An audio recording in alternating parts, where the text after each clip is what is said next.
Assalamualaikum. Kita jumpa lagi bersama Bonsai Imaji teman-teman ya. Dan kita masih punya waru. Kebetulan waru ini sudah kita press. Jadi sekarang ini kita akan melakukan persiapan ya untuk gerak dasar. Dan kemungkinannya itu kita akan menyiapkan bahan waru ini dengan gaya casket atau mungkin juga bisa seminya. Ukuran lingkar batang ini cukup gede juga, sampai ke 30 cm. Itu artinya lingkar batang ini ada di diameter kisaran di 12 ya sampai 13 cm. Ini bisa untuk bahan yang kita buat ukurannya itu small atau mungkin juga ke medium, karena mungkin mencari keseimbangan pembesaran batang nantinya ke atas. Dan sekarang kita akan melakukan seleksi dulu. Seleksi mata tunasnya ini banyak sekali. Jadi cara yang kita pakai ketika kita melakukan pressing itu, kita masih membiarkan kondisi bahan bonsai kita itu dalam ground ya teman-teman ya. Nah, jadi ketika kita potong masih di ground, itu masih memiliki tingkat pertumbuhan yang bagus ya, yang masih cepat. Nah, karena apa? Karena tentu saja akar itu masih utuh ya, masih belum ada yang kita potong. Nah, jadi untuk mengharapkan mata tunas yang baru itu sangat gampang. Jadi istilahnya kita bisa punya banyak pilihan, walaupun memang seringkali posisinya itu memang belum tepat. Nah, seperti yang ada ini posisinya memang masih belum lurus ya. Dalam artian lurus itu belum sejajar.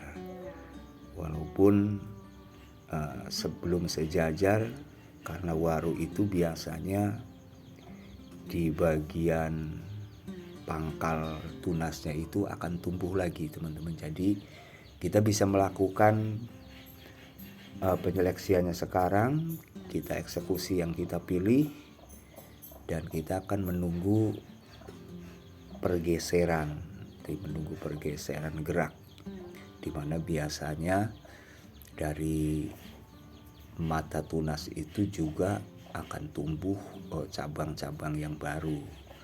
Karena di waru itu kadang waru itu tumbuh lebih dari satu ya, sampai banyak seperti itulah, sampai ada benjolan-benjolan itu semakin besar.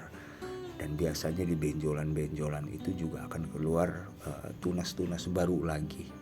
Nah, jadi untuk waru ini mencari pergeseran yang tepat itu biasanya gampang. Tentu saja kalau bahan indukannya ini benar-benar dalam kondisi yang subur ya teman-teman ya. Nah, dan kita udah potong juga nih, udah pressing lagi untuk memperjelas memperjelas rencana ke depan. Ini nantinya kita akan membiarkan kambiumnya ini tumbuh dulu sampai cabang yang kita persiapkan sebagai tangan-tangan dan cabang terusannya ini membesar. Dan dengan ukuran yang sebesar ini tentu saja kita butuh waktu yang sebentar ya teman-teman ya, paling enggak itu 1 tahun lah untuk memberi keseimbangan dengan besaran batang. Itulah risiko ya dari bahan bonsai yang kita buat dengan ukuran yang besar ya. Beda dengan ketika kita membuat bonsai dengan ukuran kecil, itu mudah saja keseimbangannya bisa di waktu yang singkat. Kita akan memberi pengarahan dengan kawat dan kita meluruskannya dulu dengan menggesekkannya teman-teman ya. Jadi kalau kita punya kawat-kawat bengkok seperti itu karena kawat bekas misalnya, kita bisa menggesekkannya dan dia bisa lurus dan lentur kembali teman-teman ya.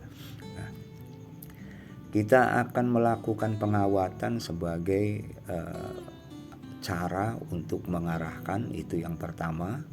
Kemudian yang kedua juga untuk melindungi ya, karena biasanya kalau di tempat-tempat seperti di tempat kita ini ada ayam atau kucing, jadi kadang-kadang namanya binatang dia kagak ngerti ya kan. Nah ini cabang dipelihara, ini cabang disayang-sayang kagak tahu gitu kan.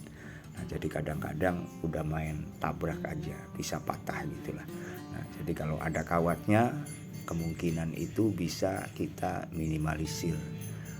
Ya seharusnya patah, paling juga bengkok karena ada kawat, dan itu bisa kita betulkan lagi.